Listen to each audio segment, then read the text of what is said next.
Financial accounting के पिछले sessions में हमने पढ़ा कि अकाउंट्स तीन तरह के होते हैं। Personal account, real account and nominal account. इन तीनों अकाउंट्स में ट्रांजैक्शंस को रिकॉर्ड करने के कुछ रूल्स होते हैं जिन्हें डेबिट क्रेडिट रूल्स कहा जाता है। इन रूल्स को भी हमने डिटेल में पढ़ा। एक्सपेंसेस एंड इनकम से रिलेटेड जो अकाउंट्स होते हैं वो नॉमिनल अकाउंट्स कहलाते हैं। नॉमिनल अकाउंट के साथ जब कोई प्रीफिक्स या सफिक्स जैसे कि words outstanding, unpaid, prepaid, unexpired, unearned etcetera जुड़ जाते हैं, ऐसे शब्द जुड़ जाते हैं, तो नॉमिनल अकाउंट जो है वो रिप्रेजेंटेटिव पर्सनल अकाउंट बन जाता है। रिप्रेजेंटेटिव पर्सनल अकाउंट उन पर्सनस को, उन डेटर्स, उन क्रेडिटर्स को रिप्रेजेंट करता है जिनसे कंपनी ने कोई पेमेंट लेनी है या जिनको कोई पेमेंट देनी है। जैसे rent account is a nominal account, पर जब रेंट के साथ प्रीपेड या आउटस्टैंडिंग वर्ड जुड़ जाता है तो वो रिप्रेजेंटेटिव पर्सनल अकाउंट बन जाता है।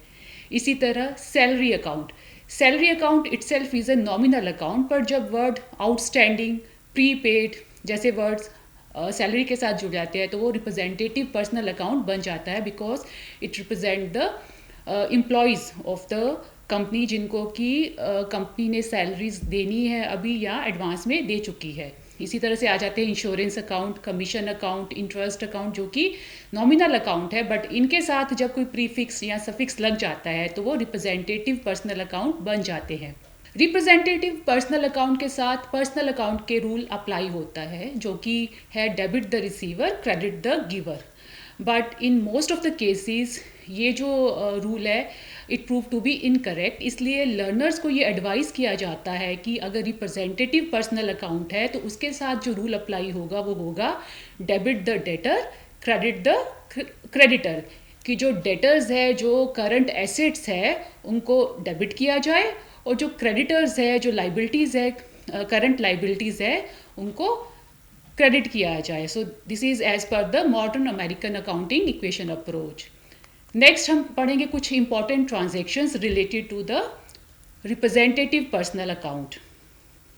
सो first concept is outstanding expenses. Representing personal account से रिलेटेड कुछ हम इंपॉर्टेंट ट्रांजेक्शन्स देखते हैं। सबसे पहले कंसेप्ट है आउटस्टैंडिंग एक्सपेंसेस.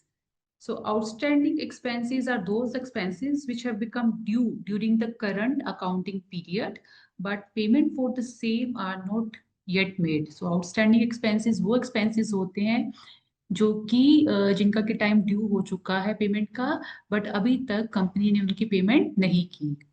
जैसे जो कंपनी ने कोई सर्विसेज है या गुड्स है सप्लायर से, वो ले ली है, डिलीवर हो गई है कंपनी को, बट कंपनी ने पेमेंट नहीं की, या सर्विसेज कंपनी ने अपने एम्प्लॉयज की अवेल कर ली है बट उनको अभी तक सैलरीज पे नहीं की, तो ये जो एक्सपेंसेस है they are consider as a outstanding expenses. So outstanding expenses जो होते हैं वो लाइबिलिटीज कहलाते हैं कंपनी के लिए, और बैलेंस शीट में इसको लाइबिलिटी साइड पे एज ए करंट लाइबिलिटी जो है वो शो किया जाता है।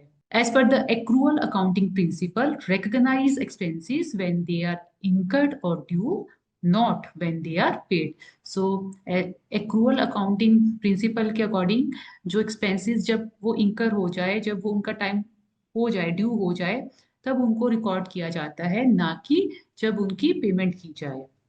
तो एग्जाम्पल है आउटस्टैंडिंग एक्सपेंसेस के, जैसे outstanding rent, unpaid salary, outstanding wages, right. तो इसकी जर्नल एंट्रीज देख लेते हैं। So suppose at the end of the accounting period, rent amounting rupees 500 has become due, but it is not paid. So rent का amount 500 जो है वो due हो चुका है, रेंट देने का टाइम हो गया है, बट अभी तक रेंट पे नहीं किया गया। इसमें जो दो अकाउंट ओपन होंगे इस ट्रांजेक्शन के, वो होंगे एक तो रेंट अकाउंट और दूसरा rent outstanding account. Rent account जो है that is expense account, nominal account है, और नॉमिनल अकाउंट का रूल है कि debit all expenses and losses. तो ये रेंट अकाउंट, रेंट जो है कंपनी के लिए एक एक्सपेंस है, तो रेंट को हम 500 से डेबिट करेंगे। रेंट आउटस्टैंडिंग अकाउंट जो है that is the liability for the company towards the landlord. So ये रेंट आउटस्टैंडिंग अकाउंट जो है ये उस लैंडलॉर्ड को रिप्रेजेंट कर रहा है जिसकी पेमेंट कंपनी ने करनी है, कंपनी का वो क्रेडिटर है। तो रिप्रेजेंटिंग पर्सनल अकाउंट का रूल है debit the debtor credit the creditor. तो हम रेंट आउटस्टैंडिंग अकाउंट को यहाँ पे क्रेडिट करेंगे 500। तो एंट्री हो जाएगी rent account debit to rent outstanding account. Next example is salaries of an employees rupees 20,000 is due but it is not paid yet। कि एम्प्लॉयज की सैलरीज जो है वो ड्यू हो गई है, एम्प्लॉयज ने अपनी सर्विसेज प्रोवाइड कर दी है बट उनको अभी तक पेमेंट नहीं की गई। तो दो अकाउंट जो ओपन होंगे वो होंगे, एक तो सैलरीज अकाउंट, दूसरा salaries outstanding account. Salary account जो है नॉमिनल अकाउंट है, एक्सपेंस अकाउंट है, इसलिए इसको डेबिट किया जाएगा। Salaries outstanding account representing personal account है, एम्प्लॉयज को रिप्रेजेंट करता है जो कि कंपनी के लिए इस समय लाइबिलिटीज है, वो कंपनी ने पे करना है। तो सैलरीज आउटस्टैंडिंग अकाउंट को क्रेडिट किया जाएगा। तो 20,000 की यहाँ पे एंट्री हो जाएगी, right. So this is outstanding expenses. So outstanding expenses जो है they are liabilities for the company. Next जो एक्सपेंस है they are prepaid expenses। So prepaid expenses are those payments of a company which company makes in advance for goods or services that will be received in future। So prepaid expenses वो payment होती है जो company advance में ही कर देती है उन goods और सर्विसेज के लिए जो वो फ्यूचर में रिसीव करेगी या जो सर्विसेज वो फ्यूचर में अवेल करेगी। सो प्रीपेड एक्सपेंसेस को बैलेंस शीट में करंट साइड पे रिकॉर्ड किया जाता है एज ए करंट एसेट। और इसकी जर्नल एंट्री देख लेते हैं।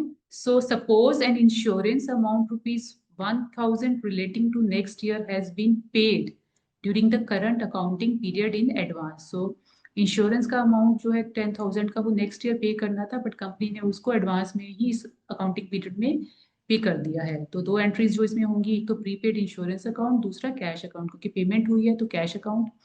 कैश अकाउंट रियल अकाउंट है, रियल अकाउंट कहता है रूल है debit what comes in credit what goes out. तो यहाँ पे कैश जा रहा है 1,000 का तो कैश अकाउंट को क्रेडिट करेंगे। प्रीपेड इंश्योरेंस अकाउंट जो है that is an asset for the company, तो एसेट को हम डेबिट करते हैं।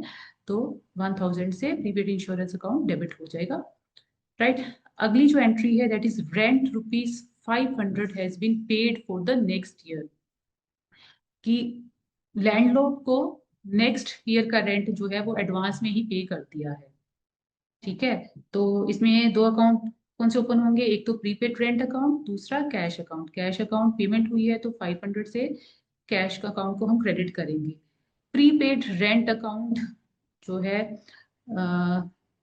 वो एसेट है कंपनी के लिए, करंट एसेट है, तो इसलिए उसको हम डेबिट करेंगे 500 से। प्रीपेड रेंट अकाउंट उस लैंडलॉर्ड को रिप्रेजेंट कर रहा है जिसको एडवांस में पेमेंट की गई है, राइट। तो प्रीपेड रेंट अकाउंट जो है वो एसेट है कंपनी के लिए और एसेट को हम डेबिट करते हैं। तो 500 से प्रीपेड अकाउंट को डेबिट किया जाएगा। नेक्स्ट कंसेप्ट है accrued income. So accrued income क्या होती है?